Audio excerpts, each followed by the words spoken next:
Hello students. आज का जो टॉपिक है अपक्षय या वेदरिंग पार्ट 1 के अंतर्गत हम अपक्षय को प्रभावित करने वाले कारकों के बारे में पढ़ चुके हैं। अब हम इसमें अपक्षय के प्रकारों के बारे में विस्तार से चर्चा करेंगे। विघटन तथा वियोजन में भाग लेने वाले कारकों के आधार पर अपक्षय को तीन प्रकारों में विभक्त कर सकते हैं। पहला है भौतिक या यांत्रिक अपक्षय। इसके अंतर्गत जो भौतिक कारकों में तापमान और वर्षा के आधार पर या तापमान के कारण बड़े बड़े टुकड़ों में चट्टानों का विघटन, ताप के कारण छोटे छोटे कणों में विघटन, तुषार के कारण बड़े बड़े टुकड़ों में विघटन, ताप तथा वायु के कारण अपदलन, दाब मुक्ति के कारण चट्टान का टूटना। इसी प्रकार से जो रासायनिक अपक्षय है, रासायनिक अपक्षय में ऑक्सीकरण, कार्बोनेशन, सिलिका पृथक्कीकरण या जलयोजन या हाइड्रेशन। और प्राणीवर्गीय अपक्षय में वनस्पति द्वारा अपक्षय, जैविक अपक्षय और मानव द्वारा अपक्षय। इसका हम विस्तार से चर्चा करेंगे। सबसे पहले भौतिक या यांत्रिक अपक्षय। देखिए, भौतिक या यांत्रिक अपक्षय किस कारण से होता है? सूर्य ताप, तुषार, वायु द्वारा चट्टानों में विघटन होने की क्रिया को यांत्रिक अपक्षय कहा जाता है। यांत्रिक अपक्षय में यद्यपि ताप का परिवर्तन सर्वाधिक प्रभावशाली होता है, तथापि इसके अंतर्गत दाब मुक्ति, जल का जमना, पिघलना तथा गुरुत्व का भी सहयोग रहता है। यांत्रिक अपक्षय का निम्न रूप में उल्लेख किया जा सकता है। सबसे पहले है ताप के कारण चट्टानों का बड़े बड़े टुकड़ों में विघटन, यानी कि block disintegration due to temperature change. तो ताप के कारण चट्टानों का बड़े बड़े टुकड़ों में टूटने को, वो किस प्रकार से टूटता है? वो ताप परिवर्तन का चट्टानों पर अत्यधिक प्रभाव होता है। रवेदार चट्टानों में, रवेदार जिनमें छोटे छोटे कोर्स छेद होते हैं, रवेदार चट्टानों में विभिन्न कण एक दूसरे से संगठित होते हैं तथा ताप के बढ़ने से प्रत्येक कण फैलता है तथा तापीय ह्रास के साथ उसमें सिकुड़न होती है। यानी कि ताप का बार बार दिन में और रात में, दिन के समय में तप्त गर्मी होगी तो तापमान बढ़ेगा और बढ़ने से गर्म चट्टान है वो उत्तप्त होगी। उसके बाद में रात के समय में फिर तापमान ठंडा हो जाएगा तो उससे चट्टानें ठंडी होगी। तो इससे तापमान में परिवर्तन की वजह से फैलाव तथा संकुचन होता है चट्टानों के अंदर। फैलाव व संकुचन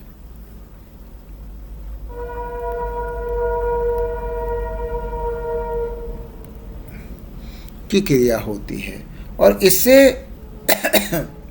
जब बार बार ये क्रिया होएगी तो उसके अंदर, चट्टानों के अंदर दरारें पड़ जाती हैं और ये बड़े बड़े टुकड़ों के अंदर चट्टान टूट जाती है। तो इसमें देखिए, ग्रेनाइट चट्टान की परत का तापमान अगर 65-65.5 डिग्री सेंटीग्रेड बढ़ा दिया जाए तो प्रति 30 से 48 मीटर की दूरी पर 2.54 सेंटीमीटर का ग्रेनाइट का परत में क्षैतिज विस्तार हो जाता है। यानी कि अगर हम चट्टान को सामान्य तापमान के बजाय उसका तापमान बढ़ा दें तो वो फैल जाती है। अगर उतना ही तापमान घटा दिया जाए तो 2.54 सेंटीमीटर की दूरी का ह्रास होता है। इसको हम इस प्रकार से समझें, तापीय परिवर्तन द्वारा चट्टानों का फैलाव तथा संकुचन फैलाव, एक्सपेंशन एंड कॉन्ट्रैक्शन द्वारा विघटन कार्य उष्ण मरुस्थलीय प्रदेशों में अधिक संपन्न होता है, जैसे रेगिस्तानी क्षेत्रों में। अब ये कैसे होता है? इस मरुस्थलीय क्षेत्रों में दैनिक तापांतर अधिक होता है। दैनिक जो तापांतर है उसमें काफ़ी बड़ा अंतर आता है, यानी कि अधिकतम और न्यूनतम तापमान में काफ़ी अंतर होता है। इन स्थानों में रेत के कणों की अधिकता के कारण दैनिक तापांतर अधिक होता है, जिस कारण चट्टानों का खुला हुआ भाग या जो नग्न भाग है दिन में अत्यधिक ताप के कारण तप्त हो जाता है। दिन में तापमान अधिक है तो चट्टान तप्त हो जाएंगी, जिस कारण उसकी बाह्य परत में फैलाव होने लगता है। उससे क्या होगा? फैलाव हो गया, फैलाव होगा, एक्सपेंशन। रात के समय इसके विपरीत दशा होती है, क्योंकि तापक्रम में रात में क्या होगा? तापमान नीचे जाएगा। तो तापमान नीचे जाएगा तो उससे क्या होगा? संकुचन होगा।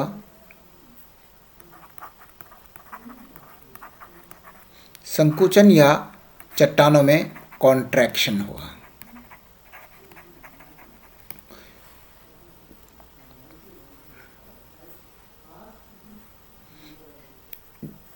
जिस कारण चट्टानें शीतल होने लगती हैं, जिससे ऊपरी या बाहरी परत में संकुचन होने लगता है। इस प्रकार चट्टानों के तप्त होने तथा शीतल होने की क्रिया की पुनरावृत्ति के कारण चट्टानों में बराबर फैलाव तथा संकुचन होता रहता है। बार बार फैलाव और संकुचन होगा, जिस कारण उनमें तनाव या खिंचाव की स्थिति पैदा हो जाती है। इस क्रमिक फैलाव तथा संकुचन के कारण चट्टानों में समानांतर जोड़ तथा संधियों का विकास हो जाता है। इन संधियों के सहारे चट्टानें बड़े बड़े टुकड़ों में टूटने लगती हैं। इस क्रिया को बड़े बड़े टुकड़ों में विघटन की क्रिया कहते हैं। तो ये जो कॉन्ट्रैक्शन एंड एक्सपेंशन की वजह से या तापमान ज़्यादा और कम होने की वजह से बार बार ये एक्टिविटी रिपीट होती है और चट्टानों के अंदर दरारें पड़ जाती हैं और बड़े बड़े टुकड़ों में वो बिखर जाती है। इसके बाद में जो दूसरा है ताप के कारण छोटे छोटे कणों में विघटन, यानी कि वही टेम्परेचर के कारण छोटे छोटे कणों में विघटन या granular disintegration of rocks due to temperature. अब ये छोटे छोटे टुकड़ों में कैसे होगी? देखिए, इसमें वो शुष्क मरुस्थलीय भागों में जहां दैनिक तापांतर अधिक होता है, बड़े बड़े कणों वाली चट्टानों में टूटकर बिखरने की क्रिया अधिक प्रचलित होती है। कई ऐसी परतदार और आग्नेय चट्टानें होती हैं जो बड़े बड़े कणों वाली होती हैं तथा उनके खनिजों और रंगों में पर्याप्त अंतर होता है। जहाँ पर किसी चट्टान विशेष की संरचना कई विभिन्न रंगों द्वारा होती है, वहाँ उनके विभिन्न भागों में ताप ग्रहण करने की क्षमता भी अलग अलग होती है। तुमने ग्रेनाइट देखा होगा, उसके अंदर छोटे छोटे कण होते हैं अलग अलग कलर के, तो उनके अंदर ऊष्मा ग्रहण करने की क्षमता अलग अलग होती है। इस प्रकार एक ही चट्टान विशेष के विभिन्न भागों में ताप की विभिन्न मात्रा का शोषण होता है। फलस्वरूप उनका फैलाव भी अलग अलग समय अलग अलग होता है। इसी तरह रात के समय तापमान में कमी के कारण उन चट्टानों के विभिन्न भागों में संकुचन की मात्रा भी भिन्न भिन्न होती है। नतीजा यह होता है कि चट्टान के विभिन्न भागों में तनाव की स्थिति पैदा हो जाती है, जिस कारण चट्टान छोटे छोटे टुकड़ों में टूटकर या विघटित होकर बिखर जाती है। इस प्रकार की क्रिया से घटित होते समय विचित्र प्रकार की आवाज़ें, चटकन भी आती है। तो ये जो ताप के कारण छोटे छोटे कणों में विघटन होता है। इसके बाद में वर्षा के जल द्वारा चट्टानों का टूट टूट कर बिखरना। वर्षा के जल द्वारा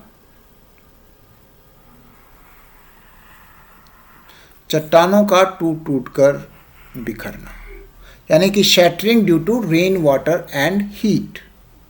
ये इस प्रकार से होती है कि तापमान खूब अधिक है और उस पर बारिश हो जाए तो चट्टान में क्रैक्स या चट्टान टूटने लगती है।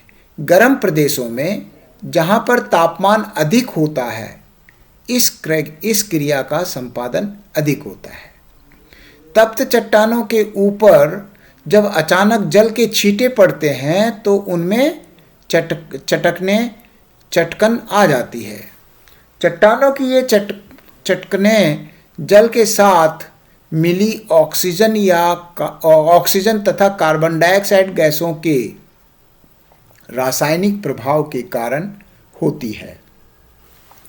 लेकिन जो भी हो, ये कहा जा सकता है कि सूर्यताप द्वारा तप्त चट्टानों के ऊपर जब अचानक वर्षा के फुहारें पड़ती हैं तो उनमें शीघ्रता से चटकन पड़ जाती है तथा चट्टानें छोटे छोटे कणों में टूटकर बिखरने लगती हैं।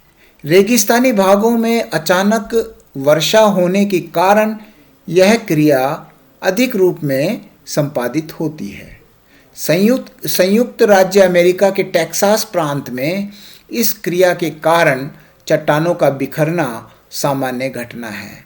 मैं ये कहूँ कि कई बार क्या होता है, रेगिस्तानी क्षेत्रों में बल्ब, आपका लाइट का बल्ब जो है बाहर, जैसे कमरे से बाहर जो लगा रहता है वो गर्म हो जाता है और एकदम अचानक उसके ऊपर बारिश आने से, बूंदे गिरने से, और वो बल्ब है वो चटक जाता है।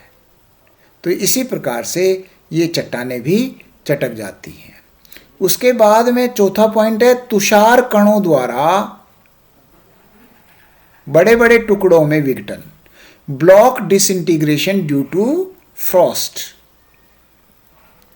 फ्रॉस्ट में दिन में तो पानी, और रात में तापमान जब ठंडा होगा तो वो पानी जो है चट्टानों की दरारों में जम जाता है और जमने से फैलाव होगा, वो जगह ज़्यादा घेरेगा। तो उस प्रकार से ये प्रक्रिया होती है। दिन में जैसे बारिश हुई उससे पानी जो है चट्टानों के दरारों में या छिद्रों में या रंध्र में चला जाता है, और रात में वो पानी क्योंकि तापमान गिर जाता है तो वो जम जाता है, और इस प्रकार से उस कॉन्ट्रैक्शन और एक्सपेंशन की वजह से चट्टान टुकड़ों में टूट जाती है। तो देखिए, तुषार द्वारा यांत्रिक अपक्षय के अंतर्गत चट्टानों के बड़े बड़े टुकड़ों में विघटन शीतोष्ण तथा शीत कटिबंधीय भागों में अधिक प्रचलित होता है। इसके अलावा उच्च पर्वतों के ऊपरी भाग पर भी यह क्रिया अधिक सक्रिय होती है। वास्तव में यह क्रिया उन स्थानों में अधिक क्रियाशील होती है जहाँ पर जल का जमना तथा पिघलना क्रम से एक दूसरे के बाद घटित होता है। तुषारपात की क्रिया का संपादन दो रूप में होता है। प्रथम तो चट्टानों के कणों के अंदर स्थित जल के जमने तथा पिघलने से, तथा दूसरा चट्टानों की जो दरारें हैं उन दरारों में स्थित जल के द्वारा। चट्टान के संगठन का प्रभाव इस प्रकार के यांत्रिक अपक्षय पर अधिक होता है। परतदार शैल जो रंध्रयुक्त या जिसमें छोटे छोटे छेद होते हैं, रंध्रयुक्त होती है, जल जल के जमने तथा पिघलने से सर्वाधिक प्रभावित होती है। बालू का पत्थर तथा शैल आदि चट्टानें इस क्रिया के कारण शीघ्रता से छोटे छोटे टुकड़ों में विभक्त हो जाती हैं। प्रथम प्रकार के विघटन में चट्टानों के कणों के अंदर जल समाविष्ट होता है। रात के समय जब यह जल जमकर बर्फ बन जाता है तथा दिन में पिघलकर तरल हो जाता है, इस क्रिया की पुनरावृत्ति के कारण चट्टान विशेष के कणों में दबाव तथा तनाव होने से चट्टान का छोटे छोटे कणों में विघटन प्रारंभ हो जाता है। इसके विपरीत दूसरी क्रिया के अंतर्गत चट्टानों के अंदर छोटे छोटे छिद्र तथा दरार होते हैं जिनमें जल एकत्र हो जाता है। दिन के समय जल का समावेश इन रिक्त स्थानों में हो जाता है तथा रात के समय तापमान में कमी होने तथा उनके हिमांक बिंदु के प्राप्त हो जाने के बाद रिक्त स्थानों में स्थित जल जमकर बर्फ के रूप में ठोस हो जाता है। फलस्वरूप उनके आयतन में विस्तार हो जाता है और ये चट्टानों की दरारें हैं, वहाँ से वो चट्टान टूटकर बिखर जाती है। दिन के समय ताप वृद्धि के कारण बर्फ पिघलकर जल का रूप धारण कर लेती है, जिससे उसके आयतन में कमी हो जाती है। फलस्वरूप दरारों में संकुचन होने लगता है। इस क्रिया की पुनरावृत्ति के कारण चट्टानों की दरारों में फैलाव तथा संकुचन होता रहता है और ये फैलाव और संकुचन की वजह से चट्टान निहायत कमज़ोर हो जाती है, उसमें विघटन प्रारंभ हो जाता है, जिससे चट्टानों के बड़े बड़े टुकड़े टूटकर अलग होने लगते हैं। जब यह क्रिया उच्च पर्वतीय भागों में घटित होती है तो चट्टानों के टुकड़े गुरुत्व बल के कारण निचले ढाल की ओर सरकने लगते हैं, जिसे भूमि सरपन या सॉलिडिफिकेशन कहते हैं। तो ये जो भूमि सरपन क्या हुआ, जब यह क्रिया उच्च पर्वतीय भागों में घटित होती है तो चट्टानों के टुकड़े गुरुत्व शक्ति के कारण निचले ढाल की ओर सरकने लगते हैं। जब तीव्र ढाल वाली चट्टान पर जब अपक्षय होगा तो वो धीरे धीरे उनका सरक जाती है उस चट्टान, तो उसको भूमि सरपन सॉलिडिफिकेशन कहते हैं। तथा पर्वतों के निचले भाग पर जब इनका ढेर के रूप में संचयन हो जाता है तो उसे टालस कहते हैं। तो भूमि सरपन एक नया शब्द आया जो कि आपको ऑब्जेक्टिव टाइप के क्वेश्चन में आ जाता है। सॉलिफ्लक्शन और एक दूसरा है टालस। ऊंचे भाग में सपोज ये ऊंचा भाग है, यहाँ पर ये चट्टान है। जब इसमें अपक्षय की क्रिया द्वारा इसमें चट्टानों का विघटन होगा तो चट्टान जब ये दरारों में पानी जाएगा, रात में बर्फ़ बनेगी या जम जाएगा, तो इससे संकुचन और फैलाव की वजह से ये जो चट्टान की दरारें हैं ढीली पड़ जाती हैं। और जब ये ढीली पड़ जाती हैं तो ये चट्टान जो ये यहाँ गिरती है, यहाँ गिर गई, तो ये धीरे धीरे और नीचे ग्रेविटेशनल पुल की वजह से ये नीचे आके यहाँ पर जम जाती है। तो ये जो है इसको भूमि सरपन बोलते हैं।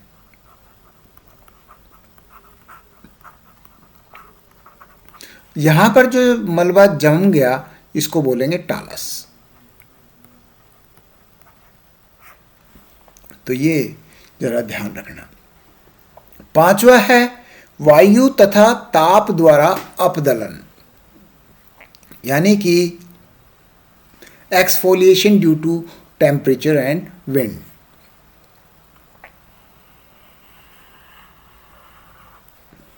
वायु तथा ताप द्वारा अपदलन मैं तुम्हें बताऊं कि पहले ऊपरी परत निकलेगी फिर दूसरी परत निकलेगी, इसका उदाहरण अपन ऑनियन या प्याज से लें। प्याज के ऊपर पहली परत को निकालेंगे, उसके बाद दूसरी परत, उसके बाद तीसरी परत का निकालना, इसको अपदलन कहते हैं। रेगिस्तानी, अर्ध रेगिस्तानी तथा मानसूनी प्रदेशों में ताप तथा वायु के सम्मिलित कार्य के द्वारा चट्टान की परतों से सकेंद्रीय परत अथवा क्षैतिज परतों का बिखराव होता रहता है। इसे अपदलन या परतों का उखड़ना कहते हैं। ये जैसे ये चट्टान है, तो अब इस चट्टान में पहले ये वाली परत निकलेगी और ये बिखर कर और हट जाएगी। इसके बाद में दूसरी परत, ये अवसादी चट्टानों में ज़्यादातर होता है, ये निकलेगी इस प्रकार से। यह क्रिया प्राय रवेदार चट्टानों में अधिक घटित होती है। उष्ण रेगिस्तानी भागों में तापीय विभिन्नता के कारण, अर्थात रात में कम तापमान के कारण चट्टानों में ताप संकुचन, जब ताप कम होगा तो संकुचन होगा, तथा दिन में अधिक ताप के कारण ताप का फैलाव होने से चट्टानों की ऊपरी परत ढीली पड़ जाती है। किसी भी क्षेत्र में चट्टान के ऊपरी भाग तथा उसके नीचे वाले भाग जब विभिन्न दर से गर्म होते हैं तो फ्लैकिंग की क्रिया होती है। फ्लेकिंग। जिन चट्टानों में तापीय चालकता कम होती है उनमें दिन में सौरिक विकिरण का प्रवेश कुछ सेंटीमीटर तक ही हो पाता है। इस तरह शैल के ऊपरी आवरण तथा उसके नीचे स्थित शैल के प्रसार की विभिन्नता के कारण ऊपरी आवरण में फ्लेकिंग प्रारंभ हो जाती है तथा शैल चादर अलग हो जाती है, शीटिंग बोलते हैं। वेगवान वायु के संपर्क में आने से ढीली परत चट्टानों से अलग हो जाती है। इस प्रकार चट्टान क्रमशः धीरे धीरे नग्न होती जाती है। यह क्रिया उसी प्रकार घटित होती है जैसे कि फल से छिलका उतारा जाता है। यह प्रक्रिया इतनी मंद गति से होती है कि इसका अवलोकन नहीं हो पाता, बहुत धीमी गति से, तो अपने को नॉर्मली हम ऑब्जर्व भी नहीं कर पाते हैं। परतों के इस प्रकार उघड़ने का कार्य ऊपरी चट्टानों, छोटी छोटी पहाड़ियों तथा चोटियों पर अधिक होता है। रांची शहर के पास कांके गुंबद अपदलन अपक्षय का सुंदर उदाहरण प्रस्तुत करता है। इसे ऑनियन अपक्षय या ऑनियन वेदरिंग भी कहते हैं। मैंने इसमें पहले एग्जाम्पल इसका दिया। इसके बाद में छठा है दाब मुक्ति द्वारा विघटन तथा अपदलन, disintegration and exfoliation due to pressure release. मतलब दाब मुक्ति या जो प्रेशर रिलीज होगा उसकी वजह से कई आग्नेय तथा रूपांतरित चट्टानें पृथ्वी के अंदर अन्य चट्टानों के नीचे दबी रहती हैं, जिस कारण उच्च दाब तथा तापमान के कारण उनमें कणों की संरचना होती है। परंतु ऊपर की चट्टानों का जब अपर्दन द्वारा लोप हो जाता है तो ये दबी चट्टानें ऊपर दृष्टिगत होती हैं। फलस्वरूप उनमें से दबाव हट जाता है। इस कारण चट्टानों में दरारें पड़ जाती हैं तथा विघटन तथा अपदलन प्रारंभ हो जाता है। चट्टान के ऊपरी भाग में चटकन लंबवत होती है। इसे चादरी विभाजन या शीटिंग भी कहते हैं। तो ये इस प्रकार से भौतिक या यांत्रिक अपक्षय के कारण चट्टानों का टूटना या विघटन होने की प्रक्रिया मैंने इसमें विस्तार से समझाई है। ये जो 6 के 6 पॉइंट आपको याद करने हैं, ये क्वेश्चन बहुत इम्पोर्टेंट है, इसको आपने तैयार करना है। Thank you. जय हिंद, जय भारत।